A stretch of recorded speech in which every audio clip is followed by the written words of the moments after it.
Larry Linenschmidt on behalf of SELF, testifying neutrally. Is that correct? Yes, sir, it is, Mr. Chairman. Thank you. Welcome. You may begin. Thank you. Thank you. Chairman Metcalf, Vice Chairman Hernandez, distinguished members of the committee, thank you for this opportunity to talk with you today about issues of concern to me and the groups I work with. I'm Larry Linenschmidt, speaking as an individual. I work with the following groups: the Hill Country Institute, a Christian nonprofit. I host a radio program called Hill Country Institute Live. I volunteer with the Citizens Climate Lobby. I'm a partner with the Evangelical Environmental Network, and I'm on the Leadership Council of Republic EN, a conservative organization focused on climate change issues. I'm a theologically conservative Christian. I'm concerned about our responsibility to care for God's good creation, including air quality and adequate and clean water resources. I'm also concerned about the poor, and we've heard a bit about the impact that higher electricity bills are having. I'm concerned about future generations who are impacted by our decisions today. Since pollution impacts the life of babies in the womb, their mothers, and all of us during our lifetimes, cleaning up pollution is a pro-life issue, a whole life issue. As stewards, God gave us the ability to study His creation and to have the capacity to care for it.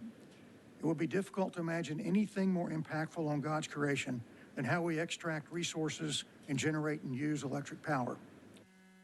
Global warming leading to climate change is a major issue for Texans. We're impacted by more extreme weather, such as Hurricane Harvey being 10% stronger due to global warming and staying with us longer due to changing wind patterns. We also have droughts, rising sea levels, and much more. All of us use more electricity because of the increase in temperatures. We also pay more for our property insurance due to more claims paid by insurers due to extreme weather, which they then pass on to us in subsequent years. Christian colleges and universities, including Baylor, Wheaton, and Abilene Christian, teach that global warming is a reality and is anthropogenic. Billy Graham, Pope Francis, and many other Christian leaders have expressed concern about global warming. The Texas State climatologist at Texas A&M reports temperatures in Texas have increased around 2.2 degrees Fahrenheit since the 1880s, which is more than the worldwide average of around 1.9 degrees Fahrenheit. His report on Texas in 2036 includes numerous issues that will continue to develop. The U.S. military considers climate change a threat multiplier and is preparing extensive reports on how to manage that risk. Texas is taking an active role in mitigating climate change with our green energy. We can do more. We can also lead on adaptation to climate change by considering its impact on all infrastructure decisions for our great state, including how we manage our electric power market. I'm also a political conservative, and I join with Ronald Reagan in stating that it's the responsibility of the federal and state governments to take care of our natural resources. I also join with Milton Friedman, the conservative economist, in calling for full costing of all economic activity, including the taxation of negative externalities, the unintended consequences of manufacturing and other processes. Tax pollution is Milton Friedman's phrase, and I echo it today. Conservative colleges and universities, such as Texas A&M, Hillsdale, and U.S. military academies, also teach the science of anthropogenic global warming leading to climate change. Science is not partisan. Facts are facts, and we ignore them at our peril. I think we all recognize from the testimony today and from the study you've already done, which I, by the way, appreciate very much. I know this is a difficult issue, and we're all trying to get our arms around it. There's not a simple answer for meeting the conflicting demands of mitigating and adapting to climate change, improving our air quality, limiting water resources used by oil and gas drilling, as well as power generation from thermal sources, the need for dispatchable and reliable electricity, and the high cost of electricity generated from natural gas and coal, particularly when full costing for air pollution, water resources, and the health of Texans is considered. I want to thank the investors and operators who have brought so much renewable energy to Texas through the investment of over $60 billion. Would we have made it through the summer of 2022 without our renewable resources, other than by rolling blackouts?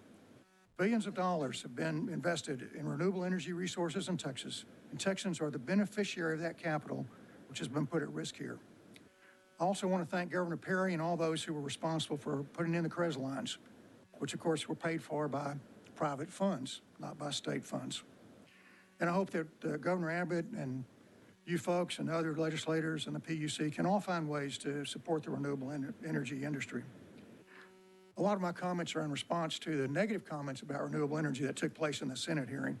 And I've been very glad to hear from Commissioner Lake particularly that we do value renewables. So Joshua Rhodes is a scholar at the University of Texas, a student of the energy markets. He's written a report titled "The Impact of Renewables in ERCOT," and I encourage you to read that report. It's available online. It's in my budget. It's free. So, I've attached the executive summary and a few key points. The adoption of renewables reduced wholesale electricity costs by about $27.8 billion between 2010 and August 2022. So that's a huge amount for our consumers. In the first 8 months of this year, it saved us about $7.4 billion. We should exceed $11 billion in cost savings by the end of the year. And it goes on, lots of advantages. But one of the things that you might not think about is that how much water is used in both producing at the wellhead, the fracking and drilling that takes place, and in generating thermal electricity. So Texas is in the midst of a drought. Based on reports in Nature magazine, this mega drought is projected to continue. Same kind of continuation is projected by our state climatologist. So if we can limit water use, then that's a great advantage to the state. You can see the advantages that Joshua Rhodes mentions. Remember, the outages in Winter Storm Uri were primarily caused by the failure of the state's natural gas infrastructure to operate in unusually cold weather and deliver the fuel needed by the generators that provide most of the state's electricity, not by renewables.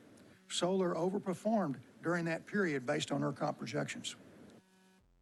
We're also looking at this cost of $1.5 billion or more now in reserve payments to generators this year, and $450 to $480 million if this PUC plan is enacted. There's a letter attached from General Motors, a man named Rob Threlkeld, who's a senior global manager of energy strategies for GM, which he sent to the PUC commissioners.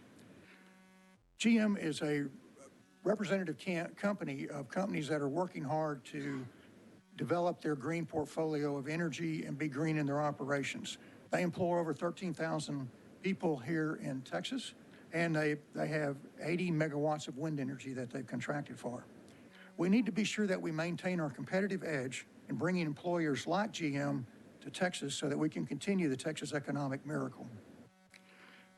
I think it's important to note that Mr. Threlkeld references the short-term predictability of renewable energy resources. ERCOT has a very sophisticated system in place to project energy needs. Predictability makes renewable energy an important part of meeting our electric energy planning. It seems the well-developed capacity of ERCOT is not being brought out in presentations to the legislature. So I hope you will take that asset into account as you consider how the market might be restructured. Texas leads the states in the production of both coal and gas-fired electricity generation. The impact on our air quality and the health of Texans is significant.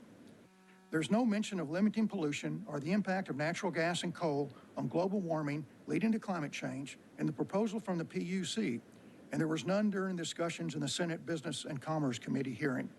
And I've heard nothing so far today about pollution or climate change. I propose we initiate a pollution fee on both coal and natural gas-fired electrical generation in order to follow Milton Friedman's suggestion of taxing pollution. We, the taxpayers, are paying for that pollution through the negative impact on our health, increased medical costs, and shorter lifespans. If we continue to not tax pollution, it's another subsidy for the oil and gas industry. Conservative estimates put U.S. direct subsidies to the fossil fuel industry at roughly $20 billion per year, with 20% currently allocated to coal and 80% to natural gas and crude oil.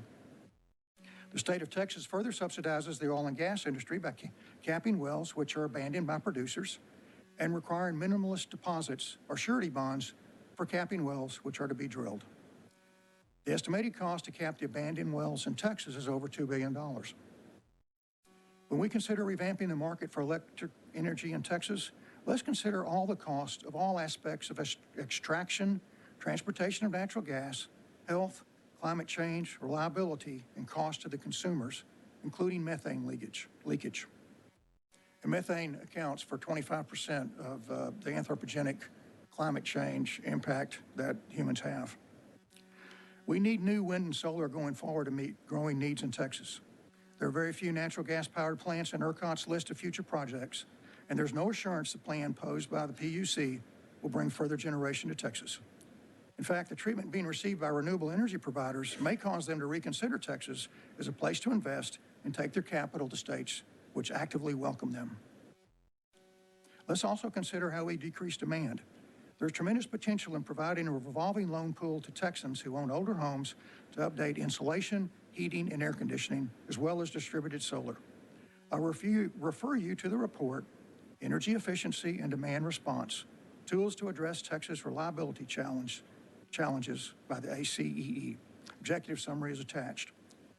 The report indicates that this is extremely cost-effective. So what should we do? Well, here's what I'd suggest. Create an environment that is positive and welcoming for wind, solar, nuclear, and geothermal. Take steps to make Texas a test market for NuScale, TerraPower, and other developers of small modular nuclear reactors. Small modular nuclear reactors, by the way, NuScale has a approved plan already. Both of these two companies are involved in putting in units in different places. This could be the future that could take us away from the dirty energy produced by coal and natural gas. A modular nuclear reactor is easier put together, it's easier to manage, it's easier to clean, it has all kinds of advantages. I'm a big fan of small modular nuclear reactors. I hope you will be too. Direct ERCOT to approve more transmission lines to allow the solar and wind resources of Texas to be fully integrated into our system.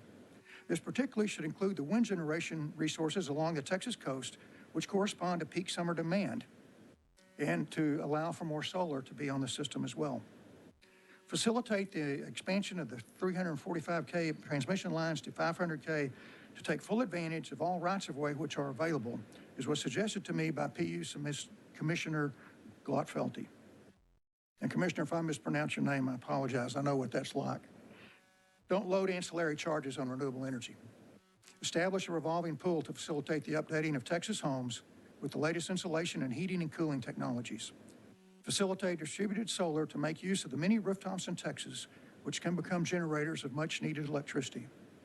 Establish a pollution tax on coal and natural gas electric generation. Thank you for your time and attention. I'd be glad to visit with you in person regarding issues related to creation care, clean air, and water for Texans and the Texas electric market. Thank you for coming today. Members, any questions? Okay. Thank you. Thank you. Is there anyone else wishing to testify on this issue?